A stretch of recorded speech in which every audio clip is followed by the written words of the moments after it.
అయ్యగారు, కుర్చీ సిద్ధం చేశాను, రండి అయ్యా.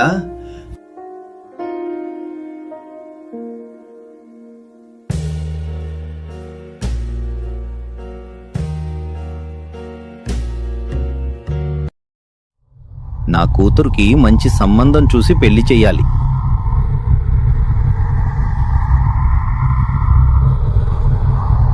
పంతులు గారిని కలిసి మంచి సంబంధం చూడమని చెప్పాలి.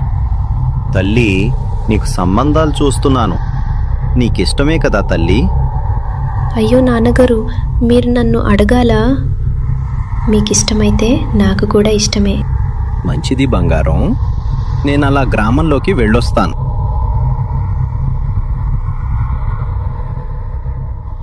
నా కూతుర్ని నేను రాణిలా పెంచాను. ఆమెకు ఏ కష్టం తెలీదు. నా కూతుర్ని రాణిలాగా చూసుకునే అబ్బాయి నాకు కావాలి. ఎవరికిచ్చినా మా గౌరవం పెరగాలి. అది సరే, కాని గ్రామంలో కొన్ని మాటలు వినిపిస్తున్నాయి. ఏ మాటలు? రాత్రి అయ్యాక మీ కూతురు పద్మాక్షి ప్రవర్తన మారిపోతుందని అంటున్నారు. గదిలో నుంచి నవ్వులు, ఏడుపులు వినిపిస్తాయని అంటున్నారు. అంటే ఏంటి మీ ఉద్దేశ్యం? అంటే అది పద్మాక్షికి దెయ్యం పట్టిందేమో అని ఊర్లో అందరూ అనుకుంటున్నారు. ఎవరన్నారో తీసుకుని రండి. ఉన్న పలానా వాళ్ళని కాల్చిపడేస్తాను. అవన్నీ అపోహలు. నా కూతురికి అలాంటి సమస్య ఏమీ లేదు. నా కూతురికి మీరు మంచి సంబంధం చూడండి. నేను వెళ్తున్నాను. ఏదో సరిగ్గా అనిపించడం లేదు. ఏదో తేడాగానే అనిపిస్తుంది.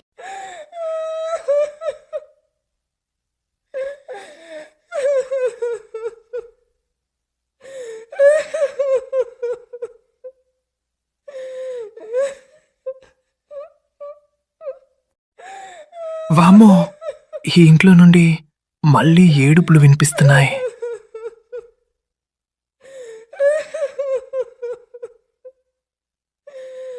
సుబ్బయ్య, మన గ్రామంలో ఏదో గాలి తిరుగుతుంది. మన గ్రామం ఇదివరకటిలాగా ప్రశాంతంగా లేదు. చాలా భయంకరంగా మారిపోయింది. అవును రామయ్య, రాత్రిపూట అడుగు బయట పెట్టాలంటేనే భయం వేసేస్తుంది. ఏవేవో అరుపులు, ఏడుపులు వినిపిస్తున్నాయి.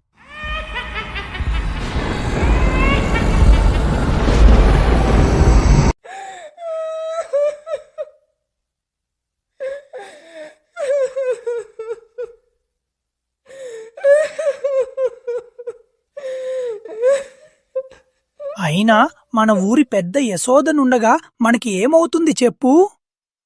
చిన్న వయస్సులోనే ఊరి పెద్దయ్యాడు. అప్పటి నుండి మన ఊరిని కంటికి రెప్పలాగా చూసుకుంటున్నాడు. యశోదన్ మంచివాడే, కాని ఆయన దగ్గర నుండే ఈ సమస్య మొదలైంది అని నాకనిపిస్తుంది.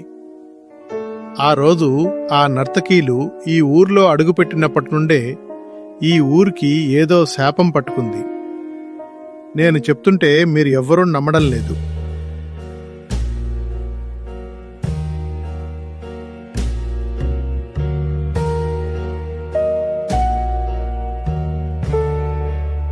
సరే, ఈ ఊర్లో ఎలాంటి సమస్య వచ్చినా వెంటనే నాకు తెలియచేయండి. అలాగేనయ్యా.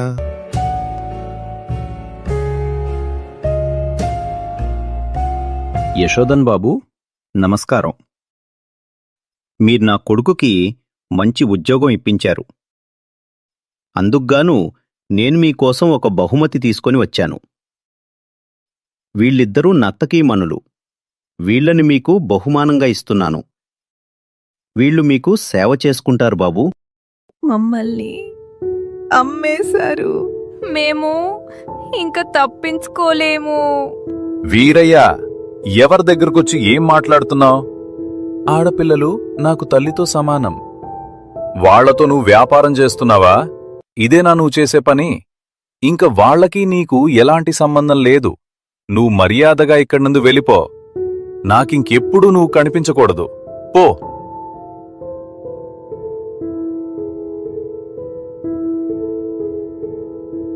ఇలా చూడండమ్మా, మీకిలాంటి పరిస్థితి తెచ్చినందుకు వీరయ్య తరపున నేను క్షమాపణ చెప్తున్నాను. మీరిక్కడి నుండి వెళ్ళండి. మీకు నచ్చినట్లుగా బ్రతకండి. ఏ సహాయం కావాలన్నా నా దగ్గరికి రండి. నేను మీకు కొంత డబ్బు ఇచ్చి పంపిస్తాను. వాటితో ఏదైనా వ్యాపారం చేసుకోండి. చాలా ధన్యవాదాలు బాబూ. మిమ్మల్ని ఎప్పటికీ మర్చిపోము. మీకు రుణపడి ఉంటాం బాబూ.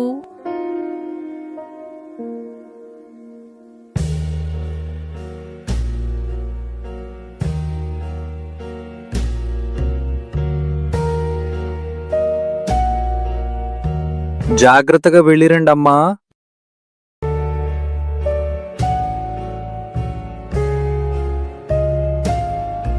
ఆ బాబు మంచి మనస్సుతో అంత మంచి పని చేస్తే నువ్వేంటి ఆ బాబుని అనుమానిస్తున్నావు? అయ్యో, నేనెందుకు ఆ బాబుని అనుమానిస్తాను? యశోదన్ బాబు గురించి నాకు తెలీదా? కామి, ఆ రోజు ఆ నర్తకీలు వెళ్ళిపోయిన తర్వాత ఏదో జరిగింది. ఆ మరుసటి రోజు నుండే మన ఊరు భయంకరంగా మారిపోయింది.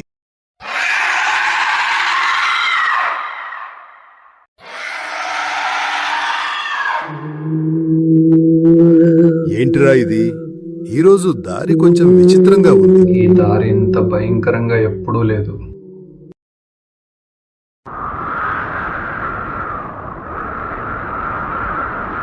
ఏంట్రా, గాలి ఎంతలా వీస్తుంది?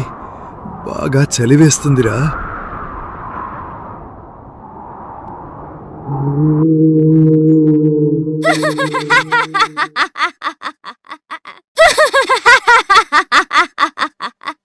ఎవ్వరక్కడ? ఏంటి వేషాలు వేస్తున్నారా? నా కంట పడితే ముక్కలు ముక్కలుగా నరికి పడేస్తాం.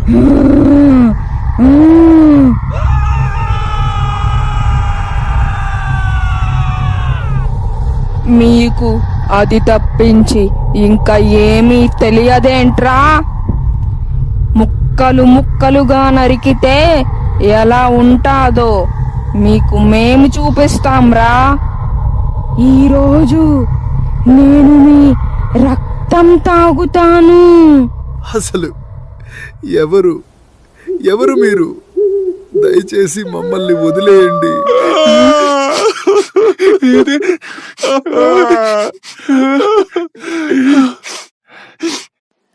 ఏంట్రా, మమ్మల్ని ఎవరు అని అడుగుతున్నావా? చూస్తావా?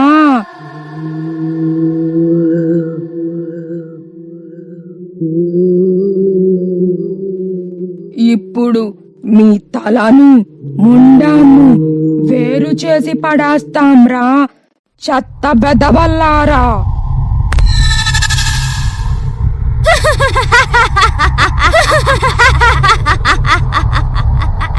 రామయ్య, అడవిలో 2 దుండగులు చనిపోయారు. వాళ్ల తల ఇంకా మొండం వేరువేరుగా పడి ఉన్నాయి.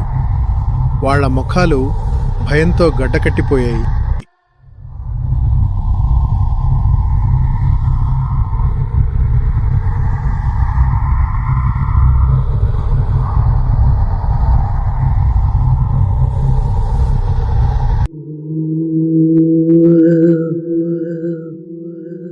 Ooh.